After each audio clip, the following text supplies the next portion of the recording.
Let's talk about a title for a piece of music that just stops you in your tracks.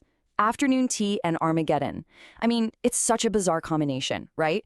It's a clash of two completely opposite worlds, and honestly, it perfectly sets the stage for a really, really profound idea. So you hear that title and you think, okay, is this some kind of dark joke? A bit of satire? Well, after digging into the composer's notes and the analysis behind this piece, it becomes crystal clear that this is no joke at all. It's actually a pretty terrifying diagnosis of the human condition.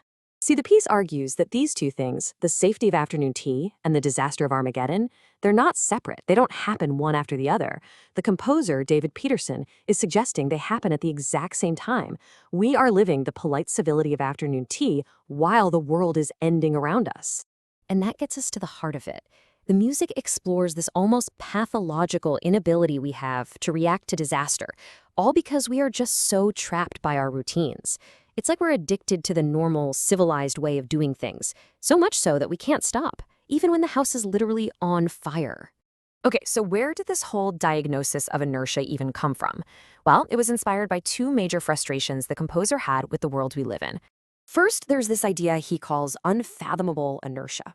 He looked at these massive existential threats like climate change, and he didn't see the panic or the radical action you'd expect. He just saw society prioritizing business as usual. We have all the data, we've seen all the warnings, but our overwhelming response is to just keep calm and carry on. The second spark of inspiration came from an observation by the philosopher Sam Harris. The idea is that we absolutely know that super intelligent AI could be a very real threat to our existence. But we're going to build it anyway. And why? Well, because it's just so cool. And this points to this fascinating psychological quirk called aesthetic surrender.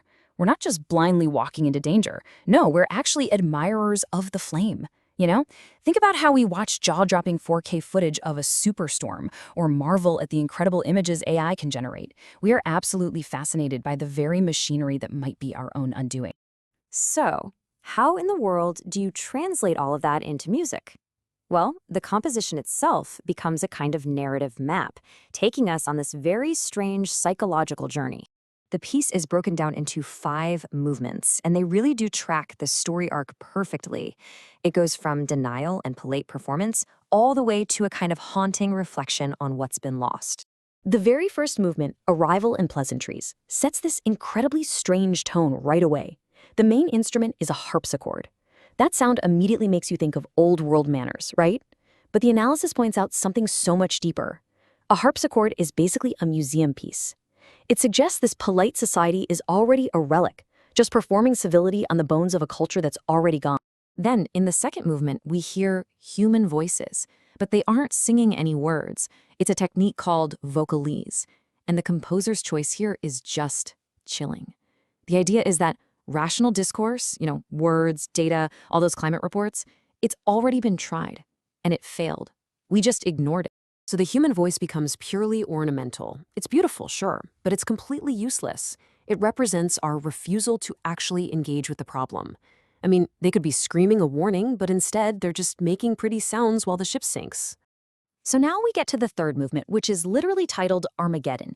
And if you're bracing for some Hollywood-style explosion with huge crashing chords, you'd be wrong.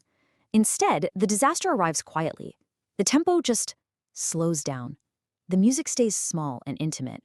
The analysis describes this moment perfectly as Armageddon observed from the drawing room. And that implies this uncomfortable closeness, this intimacy. The end isn't some fireball in the news miles away. It's right here, peering through our own lace curtains. And that is so much scarier than a big bang. It's not an event. It's a quiet, dawning realization. And this brings us to the core diagnosis of the entire piece. It's not really about just being polite. It's about how we use politeness, how we use civility as a kind of anesthesia. This leads to a phenomenon called procedural absorption. This is where a massive, world-ending threat gets folded into our normal, everyday routines. And that whole process makes us feel like we're doing something about it, which conveniently numbs the sheer panic that we should be feeling. Let me show you how it works. A huge crisis hits. So what do? Well, first we form a committee, then we schedule a meeting to talk about the committee, then we draft a pledge to maybe do something about it 10 years from now. It feels productive, right? It feels like we're working. But it's like meticulously filing paperwork on the Titanic. You've lodged your formal complaint about the iceberg, so you feel like you've done your part. And the analysis just sums it up so powerfully. We aren't resisting our own doom. We're hosting it. We're being polite little collaborators, asking the apocalypse if it would like milk or lemon with its tea. But hold on, there is one final, almost meta layer to this whole project. The composer has a very specific and deeply ironic plan for what to do with this piece. He calls the composition a message in a bottle, and he plans to launch it into the digital ocean of social media, which is, the ultimate engine of distraction. The irony is just incredible. He's using the platform of distraction to deliver a message about distraction. And he even has this dark joke about who the ultimate audience for this piece might be.